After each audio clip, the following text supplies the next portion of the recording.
Dengan perlahan Fadil mendekatkan wajahnya ke arah wajah Mika. Dia ingin mencium gadis itu, namun belum sampai dia mencium wajah cantik itu, kedua netra Mika tiba-tiba terbuka. "Mau apa kamu?" tanya Mika. "Layani aku," saut Fadil. Mika kemudian menendang Fadil hingga pria itu jatuh dari ranjang. "Au!" Fadil jatuh dari ranjang akibat dia tidur terlalu ke tepi. Kedua netranya langsung mengitari ruang kamar. Dia mencari-cari keberadaan Mika. Seketika itu juga Fadil mengusap-usap dadanya. Untung cuma mimpi, imbuhnya. Pria itu kemudian melangkah keluar dari kamar. Dia menuju ruang keluarga dan memutar siaran TV.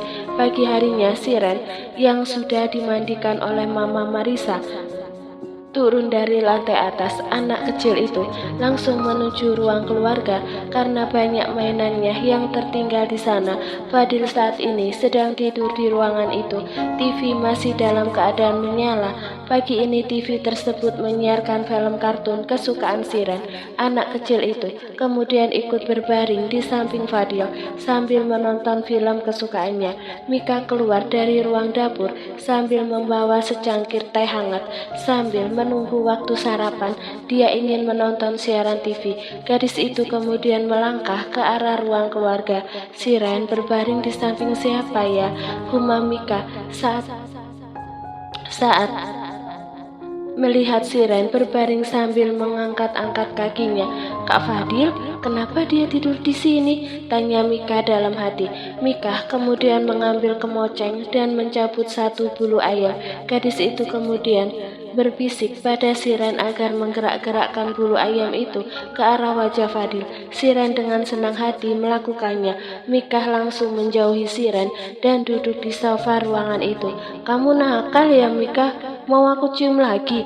Mata Fadil masih terpejam rapat. Tangannya menangkap tangan Siren dan meletakkan di bawah pipinya. Mika yang sedang asik menonton film kartun terkejut saat mendengar kalimat yang diucapkan oleh Fadil. "Om, lepasin tangan Siren." Siren berusaha menarik tangannya. Pria yang memiliki alis tebal itu perlahan membuka kedua matanya. "Hah, Siren?" Fadil langsung menjauhkan kepalanya dari Siren. Netranya mengitari ruangan itu. Dia baru sadar ketiduran di ruang keluarga.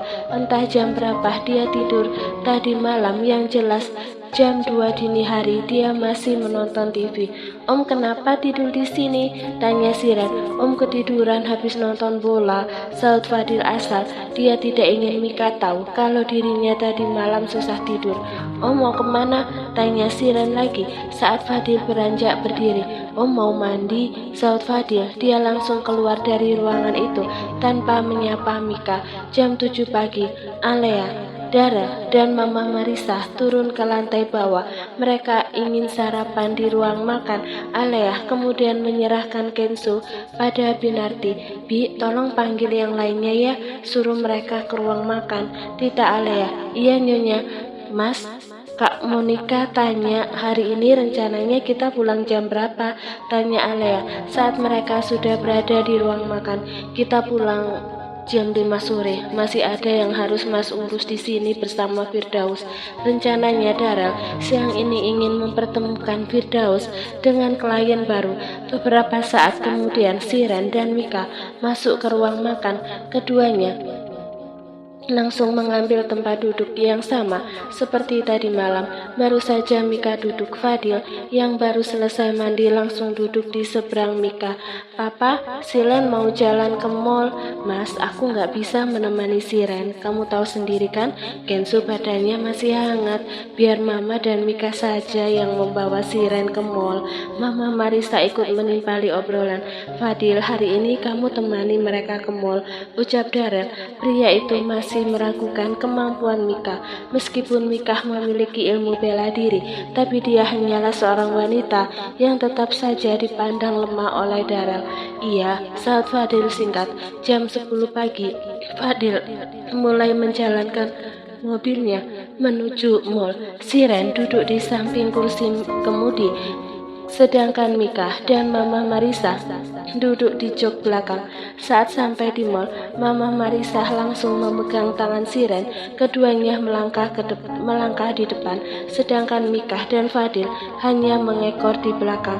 "Kamu apa tidak punya baju selain baju kaos seperti itu?" tanya Fadil. Pria itu heran melihat Mika yang selalu mengenakan baju kaos oblong dan celana jeans. Berbeda sekali dengan penampilan Alea. Padahal Mika dan Alea bersahabat, tapi kenapa gaya berpakaian mereka berbeda? Dia menilai gaya berpakaian Mika terlalu tomboy. Rambut Mika yang panjangnya sebahu selalu diikat dan ditutup dengan sebuah topi. "Kenapa kamu ngurusin hidup aku? Suka-suka akulah mau pakai baju apa," jawab Mika ketus. Fadil hanya bisa menggaruk-garuk belakang telinganya. Mama Marisa yang melangkah di depan kedua anak muda itu hanya bisa tersenyum mendengarnya. "Siren, kamu ngajakin ke mall ini sebenarnya mau kemana?"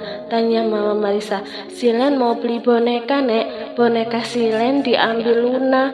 Ya, terakhir Pak Sony berkunjung ke rumah Darel saat membawa cucunya. Darel memberikan satu boneka milik Siren pada cucu dari asisten ayahnya.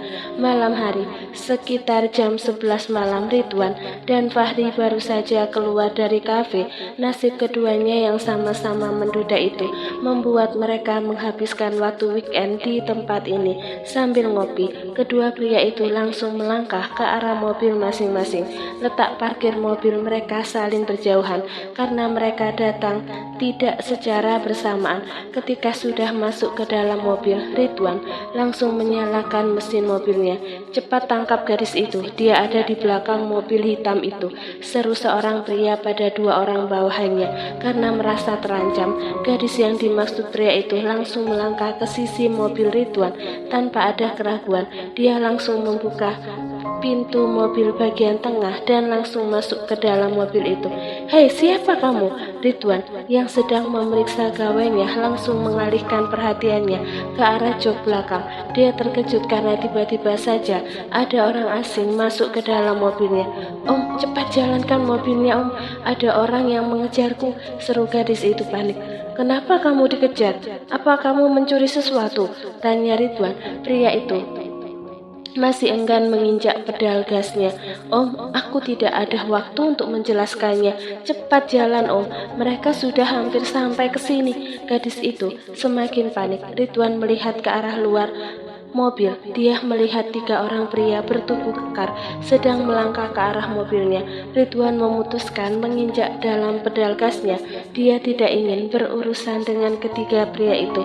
Setelah memastikan tidak ada yang mengejarnya, Ridwan mengurangi kecepatan mobilnya. "Di mana rumah kamu? Biar aku antar pulang." "Aku nggak mau pulang, Om." "Kalau kamu tidak mau pulang, terus kamu mau kemana?" "Aku juga tidak tahu mau kemana, Om, karena aku tidak memiliki uang ataupun HP," saut gadis itu. "Kamu ini sebenarnya datang dari mana? Kenapa tiba-tiba masuk ke mobilku?" cecar pria itu. Ridwan menghentikan mobilnya di depan taman. Dia ingin menginterogasi gadis yang menyelinap ke dalam mobilnya. "Namaku Laura, Om. Memangnya umur kamu berapa? Kenapa memanggil saya Om?" 23 tahun, Om. Cuma selisih 9 tahun dengan saya. Jangan panggil saya Om." "Terus aku harus memanggil apa? Bapak ya?" "Ya, itu lebih baik dibanding kamu memanggil saya Om," saut Ridwan, karena banyak karyawan yang seumuran dengan Laura memanggilnya dengan sebutan Bapak. "Saya tanya sekali lagi, rumah kamu di mana? Ini sudah hampir tengah malam.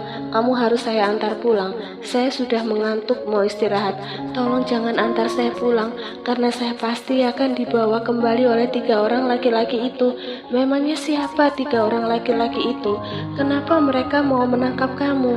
"Mereka orang-orang suruhan mucikari, Om." Pak, kenapa kamu bisa berurusan dengan mucikari? Apa kamu bekerja untuknya?" "Belum, Pak. Ini semua gara-gara tante dan sepupu aku. Pokoknya ceritanya panjang, Kak. Jadi kamu ini mau diantar kemana? Kalau boleh, saya minta uang untuk menginap di penginapan malam ini. Terus besok aku akan pikirkan nanti, Pak. Kalau kamu besok ditangkap lagi gimana? Tanya Ridwan membuat Laura bergeming. Ridwan kemudian menjalankan kembali mobilnya. Dia melajukan mobilnya ke sebuah apartemen. Rencananya Ridwan akan menyuruh Laura tidur di apartemennya untuk malam ini. Kebetulan apartemen Ridwan bersebelahan dengan apartemen Malik. Aku mau dibawa kemana Pak? Tanya Laura saat melihat Ridwan memarkirkan mobilnya di basement apartemen. Apartemen untuk sementara ini tempat yang paling aman buat kamu, jawab Ridwan. Ayo keluar. Ridwan membuka pintu mobil, diikuti juga oleh Laura. Keduanya kemudian melangkah menuju lobi apartemen. Saat sampai di lantai 12, Ridwan langsung mengeluarkan gawainya. Dia ingin menghubungi asistennya. Halo Pak, Malik kamu di mana? Tanya Ridwan sambil melangkah ke arah pintu kamar apartemen. Saya ada di apartemen Pak, cepat kamu keluar sekarang. Ridwan langsung memutus sambungan telepon. Malik bingung dengan perintah atasnya. Keluar, maksudnya keluar kemana? Gumam pria itu. Tak lama terdengar suara ketukan pintu. Malik yang masih berada di ruang tengah langsung membuka pintu. Pak Ridwan, Malik mengerutkan kening saat melihat bosnya membawa seorang gadis dengan penampilan cantik. Jangan dilihat, malam ini dia akan tidur di apartemenku, saut Ridwan sambil membuka pintu kamar apartemen miliknya. Laura, ayo masuk. Laura melangkah masuk ke dalam apartemen. Malik mengekori langkahnya di belakang. Nampak Ridwan mengunci pintu kamar pribadinya. Meskipun dia mengizinkan Laura menginap di apartemen pribadinya, bukan berarti dia membiarkan kamar pribadinya dimasuki oleh orang lain.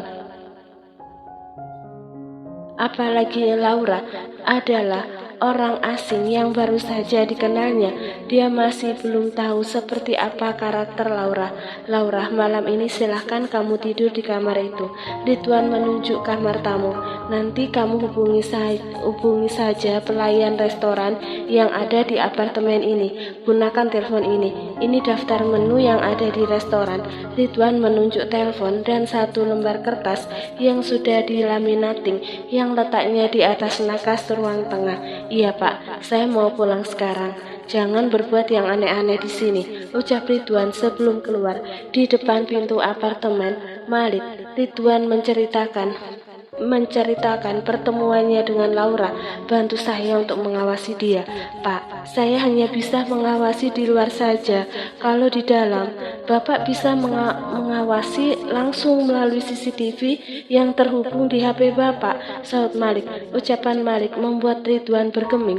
Pria itu kemudian melangkah menuju lift. Dia sudah tidak sabar ingin untuk pulang ke rumah orang tuanya. Ketika sudah sampai di rumah, Ridwan langsung melangkah menuju lantai atas. Ridwan, kamu dari mana saja nak? Kenapa jam segini baru pulang? Tanya Ibu Citra.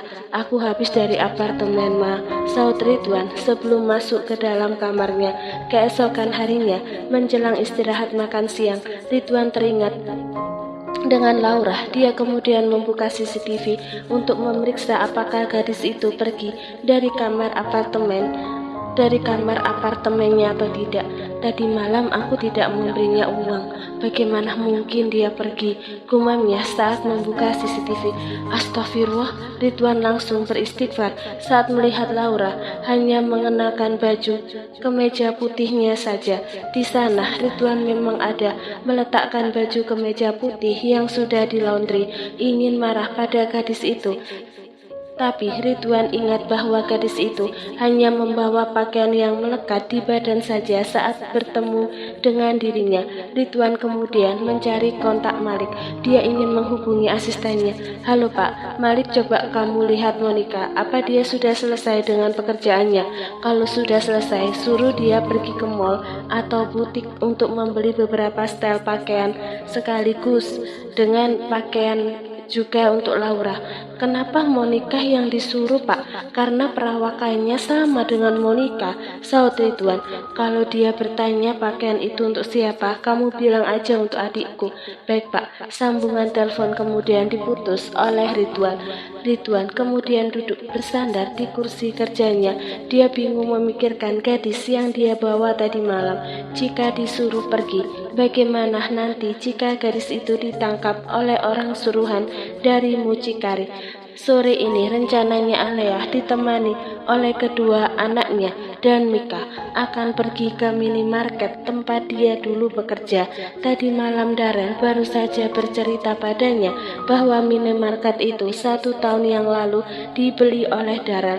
Alea sangat senang mendengarnya. Dia sangat merindukan tempat itu. Jam 4 sore mobil yang dibawa oleh Mika tiba di halaman minimarket. Alea dan anaknya langsung turun dari mobil. Gawe yang ada di tas Alea tiba-tiba berbunyi. Alea menghentikan langkahnya saat ingin melangkah ke teras minimarket. Dia ingin mengangkat telepon dari suaminya. Assalamualaikum Mas. Waalaikumsalam. Kamu di mana sayang? Aku baru saja tiba di halaman minimarket. Masih lagi di mana? Mas lagi di jalan dekat dengan minimarket. Sebentar lagi Mas juga akan mampir ke sana. Iya Mas, saut Alea sebelum sambungan telepon diputus. Mika membuka pintu minimarket Mentari. Alea dan anaknya masuk ke dalam. Kedua netra Alea mengitari seluruh ruangan. Mik, tidak ada yang berubah ya, masih sama seperti dulu, ucap Alea lirih. Iya Alea datang ke minimarket ini hanya sebagai pengunjung. Dia tidak ingin menunjukkan bahwa dirinya adalah pemilik tempat ini. Mika terlihat mengambil troli barang. Siren dengan antusias mengambil barang-barang yang ada di rak etalase. Alea yang sedang menggendong Kenzo hanya mengekor saja di belakang. Jadi ini anak haram yang dulu kamu kandung saat bekerja di sini, tanya Rosa menyindir. Rosa adalah karyawan di minimarket ini. Dari dulu dia tidak suka pada Alea. Gadis ini dulu yang mengadukan pada Pak Rama, manajer minimarket, bahwa Alea hamil di luar nikah, sehingga Alea dipecat dari minimarket itu. Fadil dan Darel yang baru saja masuk ke dalam minimarket mendengar ucapan Rosa. Darel langsung membawa Alea masuk ke ruangan manajer. Rosa, ikut saya ke ruangan Pak Rama. Tita Fadil. Wajah Rosa langsung pucat. Fadil sering datang ke minimarket ini seorang diri untuk menemui manajer. Jadi Rosa mengira minimarket itu milik Fadil. Beberapa saat kemudian Rosa masuk ke dalam ruang manajer. Di depan meja manajer saat ini ada Alea dan Darel sedang memangku Kenzo. Keduanya duduk di kursi. Rosa, kamu tahu tidak wanita yang kamu hina barusan siapa? Tanya Pak Rama. Dia Alea yang dulu kerja di sini Pak, yang dulu dipecat karena hamil di luar nikah, saut Rosa. Dulu dia memang bekerja seperti kamu di sini, tapi sekarang dia pemilik dari minimarket ini.